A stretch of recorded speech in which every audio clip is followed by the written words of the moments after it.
Party మళ్ళీ అధికారంలోకి వచ్చి బీసీ ముఖ్యమంత్రి కావచ్చు కదా. ఓకే, మల్లన్న పార్టీ పెట్టరా? విషయం ఏంటంటే మేము పార్టీలు పెట్టడానికి బాగా వినిపిస్తుంది. మల్లన్న కొత్త పార్టీ పెట్టబోతున్నారు. ఇవన్నీ తప్పు. నేను నికార్స్ అయిన కాంగ్రెస్ పార్టీ నాయకుడు, మా నాయకుడు రాహుల్ గాంధీ గారి ఆలోచన, రాహుల్ గాంధీ గారి ఆలోచన 100% ఇంప్లిమెంట్ చేయించాలని తిరుగుతుంది. రాహుల్ గాంధీ ఆలోచన చెప్పిన తర్వాత కూడా వినకుండా ఇట్లా జరిగితే, ఇప్పుడు మీరు అన్నట్టు కేసీఆర్ సర్వేని యాస్టీస్ గా ప్రజెంట్ చేసి ఇక్కడ మ్యానిపులేషన్ జరుగుతాయి, రాహుల్ గాంధీ చెప్పినా ఇదే జరిగితే మరి కాంగ్రెస్ పార్టీలో బీసీలకు న్యాయం ఎట్లా జరుగుతుంది? అంటే మా నాయకుడు రాహుల్ గాంధీ గారు దేశవ్యాప్తంగా జరిగిన అన్యాయం చెప్తున్నప్పుడు అందులో తెలంగాణ కూడా ఉందండి. తెలంగాణ ఇప్పుడు చెప్తున్నప్పటికీ రాహుల్ గాంధీ నేతృత్వంలో ఉన్న అధికారంలో ఉన్నప్పటికీ అన్యాయం జరిగిందని మీరు అంటారు. నేనేమంటున్నా, దాన్ని సరిదిద్దుతాము, జరిగిన పొరపాటును సరిదిద్దుకోవాలి, సరిదిద్దుకుంటేనే రాహుల్ గాంధీ. దీన్ని రేపు టీఆర్ఎస్ సభలో ఎండగడితే టీఆర్ఎస్ కనుక దీన్ని సపోర్ట్ చేస్తే ఈ లెక్కలు తప్పున్నాయి, మా లెక్కలే కరెక్ట్ అంటే టీఆర్ఎస్ చెప్తాం కదా. బీఆర్ఎస్ వెళ్తే బీఆర్ఎస్ అప్పుడు చేసిన లెక్కలలో ఆ లెక్క తీసుకురమ్మని ఫస్ట్ ఆ లెక్క తీసుకురమ్మని. ఆ లెక్కలు ఉన్నాయి కదా. ఇప్పుడు మీరు క్యాస్ట్ వైజ్ గా తీయలేదు, క్యాస్ట్ వైజ్ గా తీశారు కదా, బయట పెట్టలేదు. వాళ్ళ దుకాణం మీరు కూడా క్యాస్ట్ వైజ్ గా తీశారు. క్యాస్ట్ వైజ్ గానే తీసినాం కదా.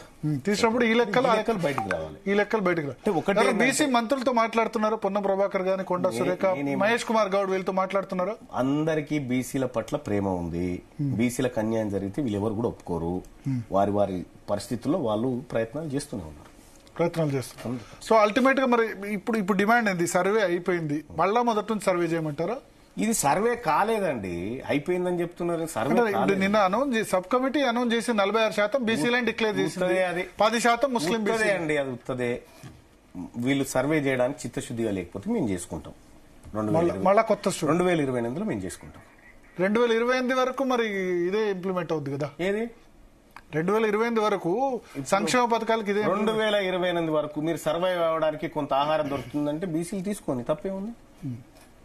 సో ఇప్పుడు భారతదేశానికి పంచాయతీ ఎన్నికలు తర్వాత జడ్పీటీసీ ఇవన్నీ ఎలక్షన్స్ ఉన్నాయి, దానిలో 42% చేయాలని కవిత అక్కడ డిమాండ్ చేస్తున్నారు. ఈ జనాభా లెక్కల ప్రకారం 46 చేయాలని మీరు అంటారా? 60 ఇచ్చినా తీసుకుంటాం. 60 ఇచ్చి ఎంత అయితే అంత తీసుకుంటాం. ఎంత అయితే అంత. మాకు మళ్ళీ ఏమన్నా కోర్టులో పోతే ఎవరు కోర్టులోకి లాస్ట్ టైం పోయినారు, ఎవరు పోతారో చూస్తాం కదా. పోయినారు కదా లాస్ట్ టైం, పోయే 33% 24% వచ్చింది. ఎవరు పోయిరు? ఏ నాయకుడు తోలిచ్చిండు? ఏం కథ చూస్తూనే ఉన్నాం కదా, ప్రజలకు చెప్తూనే ఉన్నాం కదా. దశాబ్దాలుగా మనకు అన్యాయం చేస్తున్నటువంటి వ్యక్తులు ఎవరో చెప్తున్నాం కదా. కోర్టుకి ఎవరో ఒకళ్ళు పోకుండా ఉండరు, పోతారు. ఎవరు పోయినా ప్రతి జనరల్ సీట్ బీసీలదే.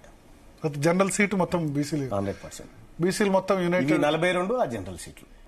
ఎక్కడ తీర్మార్మలైన పాత్ర ఏ విధంగా ఉండబోతుంది అంటే 100% బీసీల వైపు నా పాత్ర ఉంటది.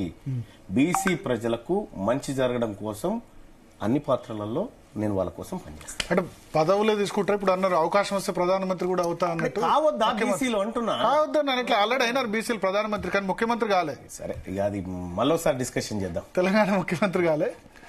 So right, thank you Mallanna.